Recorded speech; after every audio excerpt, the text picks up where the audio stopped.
fan of The Binding of Isaac? Do you want to kill monsters and get loot to kill more monsters? Do you also need to collect souls? The Binding of Isaac 4 Souls might just be for you.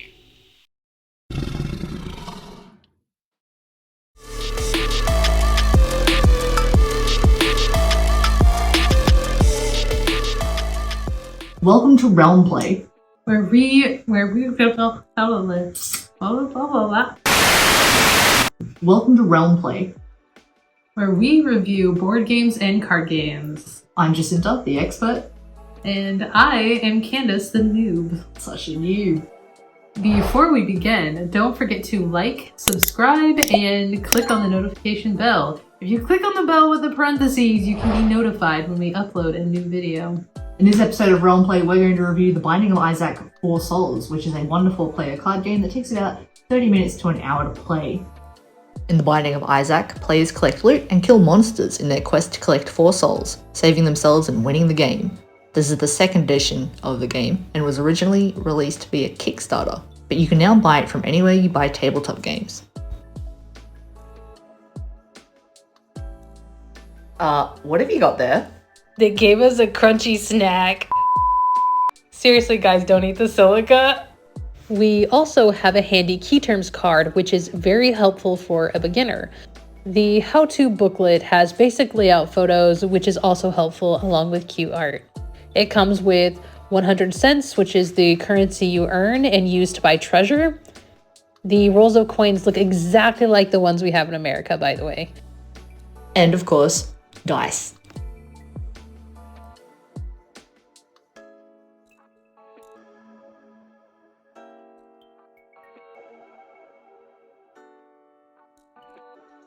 The loot deck with the abilities and effects that you can use to aid yourself and hinder your opponents. The treasure deck, packed to the brim of all the loot you'll need to slay the demons that stand between you and those souls. And of course, we have the enemy deck, home to all of the denizens of the basement hell trying to murder you. We've also got the bonus souls for the bonus soul mode, the characters you play as, and their starting item. I am a sucker for packaging, and I loved the box shape. The smoothness and strength of the box is at such a professional level. I even had fun closing the box. It was so satisfying. So, of course, we can't have an unboxing without talking about the art. I absolutely loved the colorful cartoon artwork with the black line art and the 8-bit graphics. The logo reminds me a little bit of Minecraft, even though it's not for kids. When I first saw the kids, I actually thought that they were babies because they had really big heads, and apparently they're not babies. I've never played the game. The gameplay is pretty simple. You shuffle and set up the treasure, loot, and enemy decks. The treasure gets the top 2 cards placed next to it to be your shop, and the enemy deck gets the top 2 non-event enemies placed next to it to represent your active enemies. You shuffle and deal the players a character card. I enjoy the Who Am I card backing, and then give your characters their listed starting item. Lilith starts with an incubus. Lazarus starts with a Lazarus wraps. You get the idea. Then you deal 3 loot cards to each player and 3 cents. The saddest player goes first, or you can roll for it. Turns alternate between players, with the player whose turn it is being the active player. There is a priority mechanic that might seem confusing at first, but it's not. It's just the term for allowing other players the chance to react to the things outside of their turn. So to start, if it's your turn, you recharge your cards or ready them if you're more familiar with that term. Then perform any start of turn abilities you may have accrued on your treasure cards, and then you draw a loot card. Now that you can do your actions, you get to play a loot card. But when you do your turn, priority will swap to a different player. This doesn't mean the turn changes, it just means they can play a loot card to respond to what you do. You can also activate any activate abilities, like your character ability to play another loot card. You can also attack once and purchase once. When attacking, you can attack one of the face-up enemies or the top card of the enemy deck, whatever it ends up being.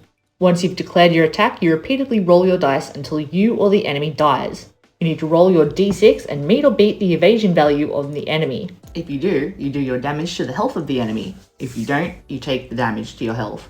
If you kill your enemy, you get the reward at the bottom of the card, and if it's got a soul icon, then congratulations, you're one step closer to victory. If you die, then relax. It's based on a video game. You just pay the death tax of discarding a card, a cent, and destroying a treasure, and your turn ends. But not your game. The other thing you can do is purchase. Once per turn, you can spend 10 cents to buy one of the face-up treasure cards or the top card of the treasure deck and put the card into your control. Once you're out of things to do, you end your turn, and any end of turn effects trigger. The other player gets a chance to respond as priority swaps to them momentarily, then all the health goes back to full for characters and monsters. You discard 10 cards, which is your maximum hand size, or never hit the maximum hand size, and then the turn is passed to the next player. This game allows for and encourages bartering between players. You can strike deals and trade cents between players to try and gain an advantage, and create the opportunity for some dastardly betrayals. But you can't trade treasure or loot in these bargains. The game comes with several modes. There's a 2-player mini draft, which we didn't try, but just leads to you starting the game with 2 items in addition to your hand of loot.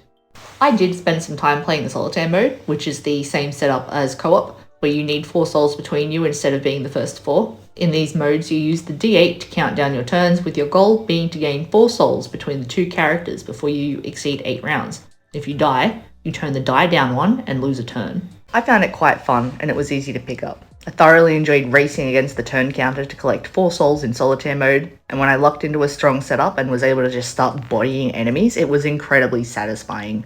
Plus, I roll a d6 for combat, so my 40k brain was happy. The priority system might seem confusing to people at first, but it really is just I play my card or do this effect, you can respond now. And is a boon in the solitaire mode as you can use the loot cards to gain cents efficiently across each player's turn. My first impression on the game was that it looked a bit complicated, and as a noob, I get a bit overwhelmed because it's hard for me to focus sometimes when learning a new game. Even though I was intimidated, I ended up having a really good time. It was much easier to pick up than Keyforge, so now I'm more hopeful about learning new games in the future.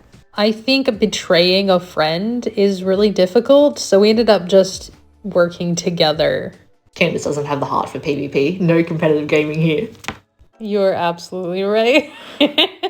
So, would you give this a thumbs up or a thumbs down? I give it a thumbs up. In fact, this copy, I'm borrowing it from a mate. I'm going to go buy my own copy because this is really fun. Definitely a thumbs up. Thank you again for staying tuned in this dive in on this creepy world of monsters. Until next time, remember to like, comment, and subscribe. See you later, guys. Can't even roll dice. That's not rolling That's it. weird. Give me the dice.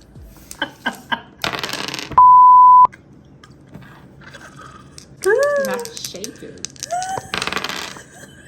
2,000 years later. It's just us rolling dice. The night has come, it's cold and losing my control. Your light is gone, and lonely darkness fill my soul. I wish that you could save me from my isolation. It's way too complicated.